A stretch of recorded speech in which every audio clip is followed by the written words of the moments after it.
الحمد لأهله والصلاة على أهلها أما بعد فأعوذ بالله من الشيطان الرجيم بسم الله الرحمن الرحيم يا أيها النبي إنا أرسلناك شاهدا ومبشرا ونذيرا وداعيا إلى الله بإذنه وسراجا منيرا صدق الله العظيم اللهم صل على سيدنا ومولانا محمد وبارك وسلم. محترم بزرگوں، گزشتہ ہفتے قرآن مجید کی ایک آیت کریمہ کے تحت میں نے یہ ذکر کیا تھا کہ اللہ تبارک و تعالی نے امت مسلمہ پر بلکہ پوری امت پر جناب نبی کریم سرور دو عالم صلی اللہ تعالی علیہ وسلم کو مبعوث فرما کر آپ کو بھیج کر بہت بڑا احسان فرمایا، اور پھر اس کے بعد اللہ تبارک و تعالی نے قرآن مجید کے اندر یہ بھی ذکر فرمایا کہ ہم نے اپنے نبی کو کیوں بھیجا ہے، اس کا مقصد کیا ہے. تو قرآن کریم کے اندر مختلف آیتوں میں قریباً 3 یا 4 آیتیں ہیں جس میں اللہ تبارک و تعالیٰ نے اپنے نبی کے بھیجنے کا مقصد ذکر فرمایا، اور فرمایا کہ نبی کو ہم نے 3 مقصد کے خاطر بھیجا ہے. ان میں سے پہلا مقصد یتلو علیہم آیاتی، کہ اللہ تبارک و تعالیٰ کی جو آیتیں ہیں، قرآن مجید کی جو آیتیں ہیں، وہ امت کے سامنے پڑھ کر تلاوت کر کے سنانا، اور اس کی کچھ تفاصیل گزشتہ مجلس میں ذکر کر دی. اور اس وقت ایک بات یہ بھی بتلائی تھی کہ دیکھو، ایک مومن کے لیے ضروری ہے کہ قرآن مجید کی تلاوت کا اہتمام کرے، اور جو انسان قرآن مجید پڑھنا نہیں جانتا، اب وہ زندگی کی جس عمر کو پہنچ جاوے، جس مرحلے کو پہنچ جاوے، اللہ تبارک و تعالیٰ نے قرآن مجید سیکھنے کے لیے ساری عمر عطا فرمائی ہے. جب اس کو یہ احساس پیدا ہو جاوے کہ قرآن مجید کے اندر میری غلطیاں جا رہی ہے، میں صحیح طور پر پڑھنا نہیں جانتا، تو جو لوگ قرآن مجید کو صحیح طور پر پڑھنا جانتے ہیں، جیسے کہ اللہ تبارک و تعالیٰ نے ہمارے یہاں حفاظ اور علماء کی جال بچھائی ہے، تو ان کے پاس جا کر قرآن مجید کو صحیح طور پر پڑھنا سیکھے. اس لیے کہ یہ ایک مومن کی شان سے یہ بات بعید ہے کہ وہ زندگی بھر قرآن مجید کو جو ہے نمازوں کے اندر پڑھے، سورہ فاتحہ کو پڑھے، لیکن اس کو یہ پتہ نہ ہو کہ سورہ فاتحہ پڑھنے کا صحیح طریقہ کیا ہے. اس لیے قرآن مجید کو صحت کے ساتھ، مخرج کے ساتھ پڑھنا سیکھے. اس لیے کہ جب قرآن پاک کو صحت کے ساتھ، مخرج کے ساتھ نہیں پڑھا جاتا، تو یہ عربی زبان بڑی نازک زبان ہے، جس زبان کے اندر قرآن نازل ہوا ہے. تو مخرج اور صفات میں غلطی کی بنیاد پر بہت سی مرتبہ ایسا ہوتا ہے کہ اس کا میننگ چینج ہو جاتا ہے، حروف چینج ہو جاتے ہیں، تو اس کے معانی بدل جاتے ہیں. بسا اوقات تو نماز میں پڑھنے کی بنیاد پر نماز بھی فاسد ہو جاتی ہے، پتہ نہیں چلتا. اور اگر نماز فاسد نہ بھی ہو، لیکن پھر بھی قرآن مجید کے کسی مخرج کو بدل دینا، قرآن کریم کے کسی حرف کو بدل دینا، یہ در حقیقت ایک گناہ کبیرہ ہے. تو قرآن مجید سیکھنے کا مستقل طور پر جو ہے اہتمام کرے، یہ بہت بڑی چیز ہے. پھر اللہ کے نبی صلی اللہ تعالیٰ علیہ وسلم کے بھیجنے کا دوسرا مقصد اللہ تبارک و تعالیٰ نے قرآن مجید کے اندر ذکر فرمایا کہ وَيُعَلِّمُهُمُ الْكِتَابَ وَالْحِكْمَةَ، کہ یہ نبی دنیا کے اندر آ کر تمہیں کتاب اور حکمت کی تعلیم دے. بھائی قرآن کریم پڑھنے کی تعلیم تو دی کہ قرآن کریم کی تلاوت کرو، تلاوت کرنے کا طریقہ اور سلیقہ ہمیں سکھلایا، لیکن یہ قرآن مجھے اور آپ سے کیا کہنا چاہتا ہے، یہ قرآن ہمیں کیا کہنا چاہتا ہے، تو اس کی مراد خداوندی کو جاننا ایک مسلمان کے لیے بہت ضروری ہے. کتنی بڑی بدقسمتی کی بات ہے کہ ایک مسلمان اپنی زندگی کے 30 سال، 40 سال، 50 سال، 60 اور 70 سال تک سورہ فاتحہ نماز میں پڑھتا رہے، سورہ فلق، سورہ ناس اور قل هو اللہ کی سورت نمازوں کے اندر پڑھتا رہے، اور اسے یہ پتہ نہ ہو کہ میرا اللہ اس سورت میں مجھ سے کیا کہنا چاہتا ہے، اس کا ترجمہ کیا ہے، اس میں میرے رب کی کیا تعلیم ہے. مفسرین نے لکھا ہے کہ سورہ فاتحہ جس کو ہم ہر نماز کے اندر اور نماز کی ہر رکعات کے اندر پڑھتے ہیں، اس سورہ فاتحہ کے اندر اللہ تبارک و تعالیٰ نے پورے قرآن کریم کا پوری شریعت کا خلاصہ بھر دیا ہے۔ یہ سورہ فاتحہ ایک دریا ہے۔ اللہ تبارک و تعالیٰ نے جو ہے پورے قرآن مجید کا خلاصہ جو ہے اس صورت کے اندر ذکر کر دیا ہے، لیکن ایک عاشق قرآن کے لیے ضروری ہے کہ وہ قرآن مجید کے متعلق یہ بھی سوچے کہ اس صورت میں میرا اللہ کیا کہنا چاہتا ہے۔ اسی لیے اللہ کا فضل ہے، اللہ کی مہربانی ہے کہ ہمارے شہر میں بھی اور آج دوسری جگہوں پر بھی تفسیر قرآن کے نام سے مجلس منعقد ہوتی ہے۔ میرے بھائیوں، جہاں کہیں بھی یہ مجلس منعقد ہوتی ہے، چاہے تو ہماری اس مسجد کے اندر ہو، چاہے دوسری مسجدوں کے اندر ہو، جہاں کہیں بھی قرآن مجید کے حلقے لگتے ہیں، قرآن مجید کی تفسیر کی مجلس سے قائم ہوتی ہے، تو ان مجلسوں کے اندر جا کر بیٹھو تاکہ پتہ چلے کہ قرآن مجید کی آیت کا ترجمہ کیا ہے، قرآن مجید کے اندر اللہ تبارک و تعالیٰ کیا کہنا چاہتے ہیں۔ بڑے خوش نصیب ہیں وہ افراد کہ جنہیں اللہ تبارک و تعالیٰ تلاوت کی توفیق کے ساتھ ساتھ ایسی مجلسوں میں بیٹھنے کی توفیق مرحمت فرماتے ہیں۔ اسی لیے تعلیم کتاب قرآن اللہ تبارک و تعالیٰ کی مرادوں کو جاننا بھی ہر انسان کے لیے بہت ضروری ہے، اس لیے کہ اگر انسان یہ نہیں جانے گا کہ اس آیت میں اللہ نے کیا فرمایا، فلاں صورت میں اللہ تبارک و تعالیٰ نے کیا فرمایا، تو پھر وہ شریعت پر عمل کیسے کرے گا؟ شریعت پر عمل کرنے کے لیے قرآن مجید کو سمجھنا اور اس کو جاننا بہت ضروری ہے، اور اس کو جانے بغیر انسان شریعت پر عمل کر ہی نہیں سکتا، اس لیے کہ جب اس کو دین معلوم نہیں، شریعت معلوم نہیں، قرآن کی تعلیمات کا اس کو علم نہیں، تو پھر وہ انسان قرآن مجید کے احکامات کے مطابق، قرآن مجید کی تعلیمات کے مطابق، اللہ تبارک و تعالیٰ کی چاہت کے مطابق کیسے زندگی گزارے گا؟ اللہ جو چاہتا ہے اللہ نے قرآن کریم کے اندر جو ہے ساری چیزیں بیان فرما دی ہیں۔ اسی لیے قرآن مجید کے حلقوں میں ہمیں بیٹھنا بہت ضروری ہے۔ دیکھو میرے بھائیوں، ایک واضح الفاظ میں ایک بات ذکر کرتا ہوں کہ ہم خود اپنے آپ کو بھی قرآن مجید سے وابستہ کریں اور اپنی اولاد کو بھی قرآن مجید کی تعلیمات سے وابستہ کریں، ورنہ قرآن کریم کے اندر اللہ نے فرمایا وَيُعَلِّمُهُمُ الْكِتَابَ وَالْحِكْمَةَ کہ ہم نے جو نبی کو بھیجا اس کا دوسرا مقصد یہ ہے کہ نبی دنیا کے اندر جا کر لوگوں کو مراد خداوندی سمجھاوے، کتاب و حکمت کی تعلیم دے۔ دنیا کے اندر کوئی انسان دنیا کی بڑی سے بڑی ڈگری حاصل کر لے اور بے شمار ڈگریاں حاصل کر لے، لیکن اگر اس کے پاس کتاب و شریعت کی تعلیم نہیں ہے، دینداری نہیں ہے، اس نے قرآن مجید ہم سے کیا کہنا چاہتا ہے اس چیز کو نہیں سیکھا، تو یاد رکھ لو اس کے وہاں جب کوئی غمی کا موقع ہوگا یا کوئی خوشی کا موقع ہوگا تو وہ رسم و رواج کا شکار ہو جائے گا۔ آپ دیکھ لیجئے دنیا کے اندر کہ جن کے پاس جو لوگ رسم و رواج کرتے ہیں شادی بیاہ کے موقع پر، نافرمانی کے بازار گرم کرتے ہیں اور شادی کو مشکل بنا دیتے ہیں، اسی طریقے سے کوئی دوسری خوشی کا موقع آ گیا یا پھر جو ہے کوئی غمی کا موقع آ گیا، کسی کا انتقال ہو گیا یا اور کوئی صورتحال پیش آ گئی، تو غمی کے موقع پر وہ بے شمار رسم و رواج کے وہ شکار ہو جاتے ہیں۔ اس کی بنیادی وجہ یہ ہے کہ ان کے پاس دنیا کی ڈگریاں تو جو ہے موجود ہے لیکن کتاب و شریعت کی تعلیم نہیں ہے، اس بنیاد پر جو ہے وہ ان چیزوں کے شکار ہوتے ہیں۔ اگر قرآن اور سنت کی تعلیم حاصل کی ہوتی، قرآن مجید کو سمجھنے کی کوشش کی ہوتی، تو وہ یقینی طور پر وہ اپنے آپ کو ان خرافات سے اور ان چیزوں سے جس کا شریعت سے کوئی تعلق نہیں، اس سے اپنے آپ کو باز رکھتے۔ آدمی برتھ ڈے مناتا ہے، سالگرہ مناتا ہے، شریعت کی تعلیم اس کے پاس نہیں،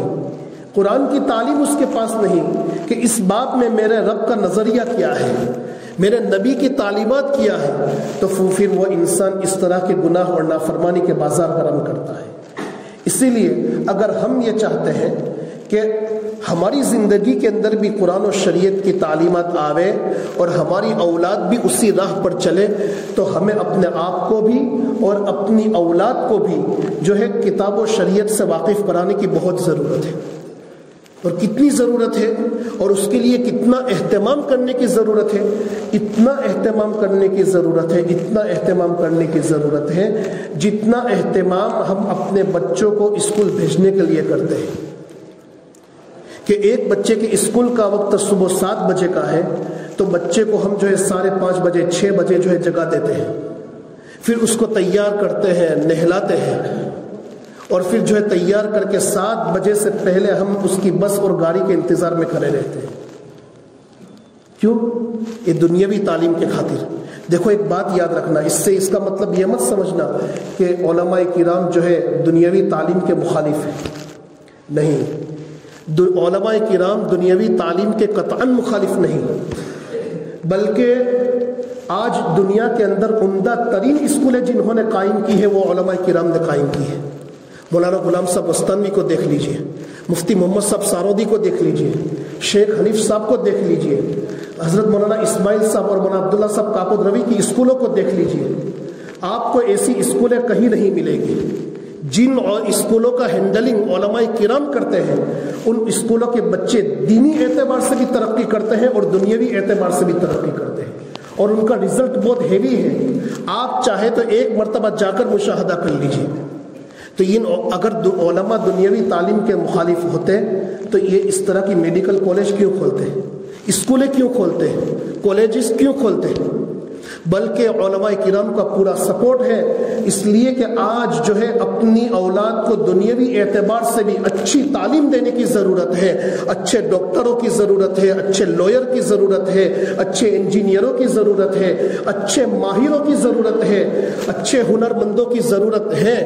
لیکن اس کے ساتھ ساتھ دینداری کو بھی مد نظر رکھیں. ہم اپنی اولاد کو عمدہ قسم کا ڈاکٹر بناویں، لیکن اس کی دینی اعتبار سے بھی فکر کریں. اس لیے کہ جو ڈاکٹر دینداری کے ساتھ ڈاکٹری کا معاملہ کرے گا تو پھر اس صورت میں وہ لوگوں کے لیے قوم کے لیے سہارا بنے گا. اسی لیے آج مسلمانوں کو دیندار ڈاکٹروں کی بہت ضرورت ہے، بہت ضرورت ہے. آپ دیکھ لیجئے، آج ایک مڈل کلاس کا آدمی جب کسی ہاسپٹل میں جاتا ہے، تھوڑی دیر کے بعد ڈاکٹر اور وہ پرچی لکھ کر دیتے ہیں دواؤں کی کہ یہ میڈیکل میں سے لے آؤ، یہ میڈیکل میں سے لے آؤ. غریب آدمی تو درکنار، مڈل کلاس کے آدمی کی آنکھوں سے آنسو نکل جاتے ہیں، اس کا بدن کانپ جاتا ہے کہ تھوڑی دیر میں 2000-3000 کی پرچیاں آ رہی ہے، اتنے پیسے کہاں سے لاؤ؟ جب ڈاکٹر یہ کہتا ہے کہ سٹی اسکین کرواؤ، بلڈ ٹیسٹ کراؤ، یہ کراؤ، وہ کراؤ، آدمی کی روح کانپ اٹھتی ہے. لیکن اس کے سامنے اس کے ماں باپ ہاسپٹل کے بیڈ پر پڑے ہوئے ہیں، اس کی اولاد تڑپ رہی ہے، تو وہ اس کے لیے قرضہ کرنے کے لیے بھی تیار ہو جاتا ہے. لیکن میرے بھائیوں، جب دیندار ڈاکٹر ہوں گے، میرے بھائیوں جب دیندار ڈاکٹر ہوں گے تو وہ قوم کے لیے سہارا بنیں گے، قوم کو چھیلنے کا، قوم کو برباد کرنے کا کام نہیں کریں گے. اسی لیے اپنی اولاد کو خوب دنیا کی تعلیم دو، عمدہ قسم کے ڈاکٹر بناؤ، عمدہ قسم کی ڈگریاں دلاؤ. آج کے زمانے میں، بالخصوص آج کے فتنوں کے دور میں ایسے لوگوں کی بہت ضرورت ہے. لیکن ساتھ ساتھ دینداری کی فکر کرو. اگر صرف آپ نے ڈگریاں دلا دی، اس کی دینداری کی فکر نہیں کی، تو یاد رکھنا آج آپ نے اپنی ساری جمع پونجی اس کی عمدہ قسم کی ڈگریوں کے پیچھے صرف کر دی، اپنی دولت صرف کر دی، اور ان کو عمدہ قسم کے اسکولوں میں، عمدہ قسم کے کالجز میں، حتیٰ کہ بیرونی ممالک پڑھنے کے لیے بھیج دیا. آپ نے ان کی دینداری کی فکر نہیں کی تو کل بڑھاپے میں یہ اولاد آپ کو بوجھ سمجھے گی، یہ سہارا نہیں بنے گی. اس لیے کہ ایک بنیادی بات یاد رکھنا، اگر ڈگریاں بغیر دینداری کے دلوائی، آپ نے اپنی قوت اور طاقت اور اپنا پیسہ اور اپنی دولت اپنی اولاد کے پیچھے دینداری کی فکر کیے بغیر صرف کی، تو پھر آپ یہ امید چھوڑ دیجئے کہ کل بڑھاپے میں یہ اولاد میرے لیے سہارا بنے، یہ اولاد بڑھاپے میں میرے لیے سہارا بنے. وہ بوڑھے ماں باپ کے کچھ کہنے اور بولنے اور ٹوکنے کو وہ اپنی ذلت سمجھے گی. اور اگر آپ نے اس کی دینداری کی فکر کی ہوگی، اس کو نمازی بنایا ہوگا، نماز کے بعد کی سنتوں کا اہتمام کرتی ہے یا نہیں،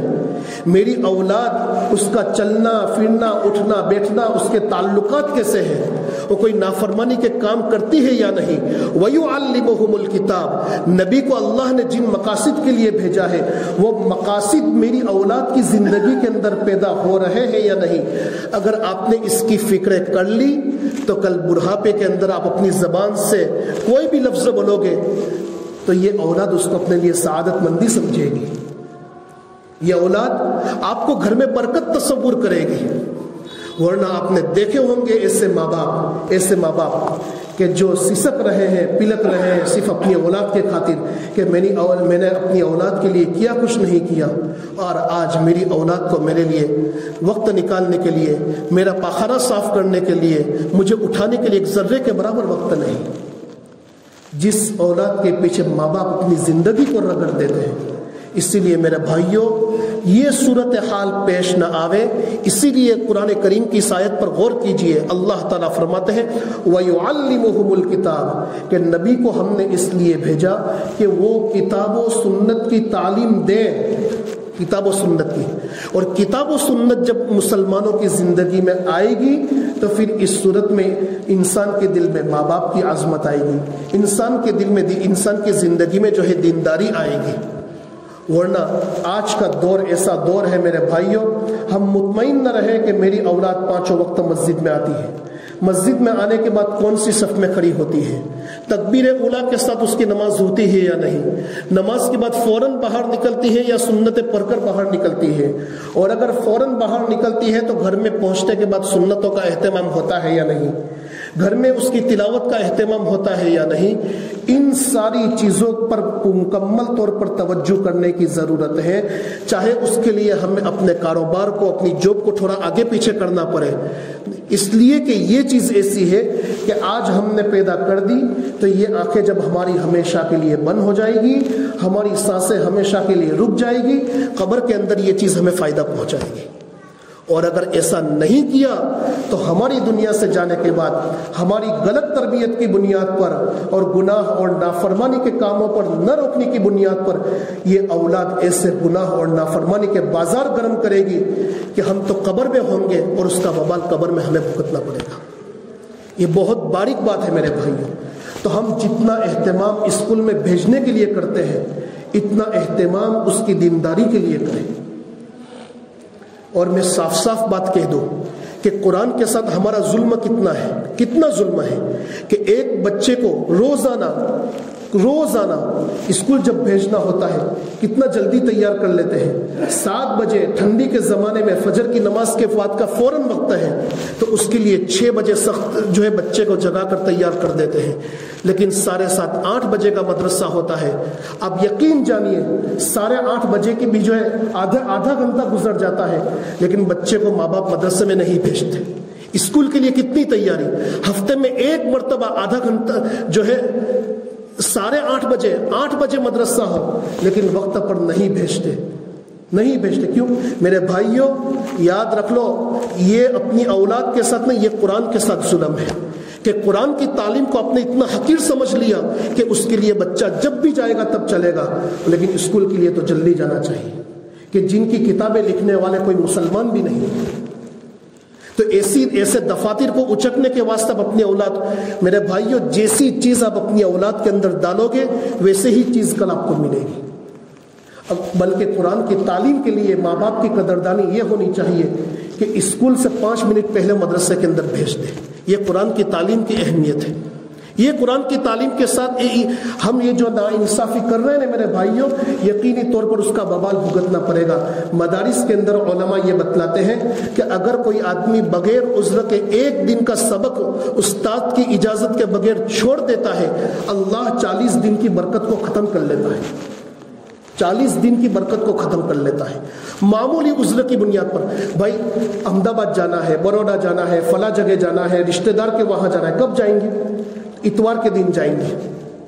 اس لیے کہ اتوار کے دن اسکول کی چھٹی ہوتی ہے.